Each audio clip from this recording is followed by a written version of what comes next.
ನಮಸ್ಕಾರ, welcome to ಸುಬ್ಬೂಸ್ kitchen. ಇಂದು ನಾವು tomato ರವೆ ದೋಸೆ ಮಾಡುವ ವಿಧಾನವನ್ನು ತಿಳಿದುಕೊಳ್ಳೋಣ. ಇಷ್ಟೆಲ್ಲ ಸಾಮಗ್ರಿಗಳನ್ನು ಬಳಸಿಕೊಂಡು ಟೊಮೆಟೊ ರವೆ ದೋಸೆ ಮಾಡೋಣ. ಮೊದಲಿಗೆ ಮಿಕ್ಸಿ ಜಾರಿಗೆ 3 ಟೊಮೆಟೊವನ್ನು ಹೆಚ್ಚಿ ಹಾಕಿಕೊಳ್ಳೋಣ. ನಂತರ 1 ಹಸಿರು ಮೆಣಸಿನಕಾಯಿ, 1 ಇಂಚು ಶುಂಠಿ, ಅರ್ಧ ಪಾವು ಬನ್ಸಿ ರವೆ, ಅರ್ಧ ಪಾವು ಅಕ್ಕಿ ಹಿಟ್ಟು, 1 ಸ್ಪೂನ್ ಚಿಲ್ಲಿ ಪೌಡರ್,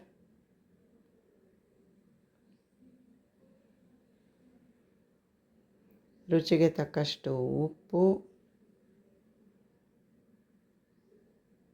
ಅರ್ಧ ಚಮಚ ಜೀರಿಗೆ, ರುಬ್ಬಲು ಬೇಕಾಗುವಷ್ಟು ನೀರನ್ನು ಹಾಕಿ ನುಣ್ಣಗೆ ರುಬ್ಬಿಕೊಳ್ಳೋಣ. ನಂತರ ಅದನ್ನು ಒಂದು ಪಾತ್ರೆಗೆ ಟ್ರಾನ್ಸ್ಫರ್ ಮಾಡಿಕೊಳ್ಳೋಣ. ನೀರು ದೋಸೆ ಹದಕ್ಕೆ ನಾವು ದೋಸೆ ಹಿಟ್ಟನ್ನು ರೆಡಿ ಮಾಡಿಕೊಂಡು ತವವನ್ನು ಬಿಸಿಗಿಟ್ಟು ತೆಳ್ಳಗೆ ಹರಡಿಕೊಳ್ಳೋಣ.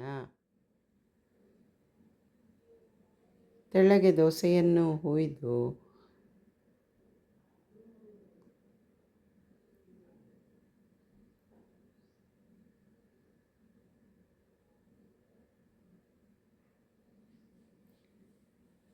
ಎರಡು ಚಮಚ ಎಣ್ಣೆಯನ್ನು ಹಾಕಿ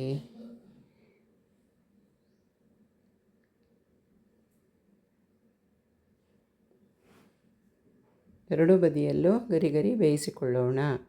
ಹೀಗೆ ಎಲ್ಲ ದೋಸೆಗಳನ್ನು ತವದ ಮೇಲೆ ಹರಡಿಕೊಂಡು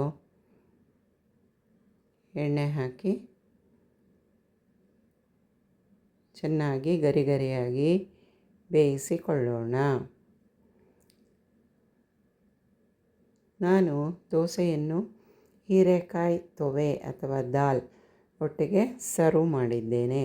ನೀವು ಇಷ್ಟ ಬಂದ ಸೈಡ್ ಡಿಶ್ ಒಟ್ಟಿಗೆ ಸವಿಯಿರಿ.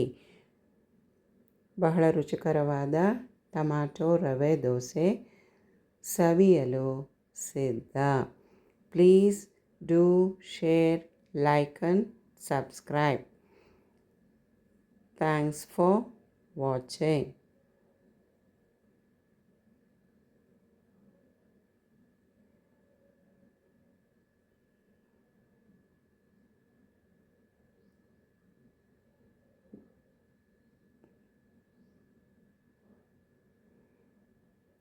ಇದೇ ರೀತಿ ತೆಳುವಾಗಿ ಮಾಡಿಕೊಂಡು ಎರಡು ಬದಿಯಲ್ಲೂ ಗರಿಯಾಗಿ ಬೇಯಿಸಿಕೊಂಡು ಸವಿಯಿರಿ. ಧನ್ಯವಾದಗಳು.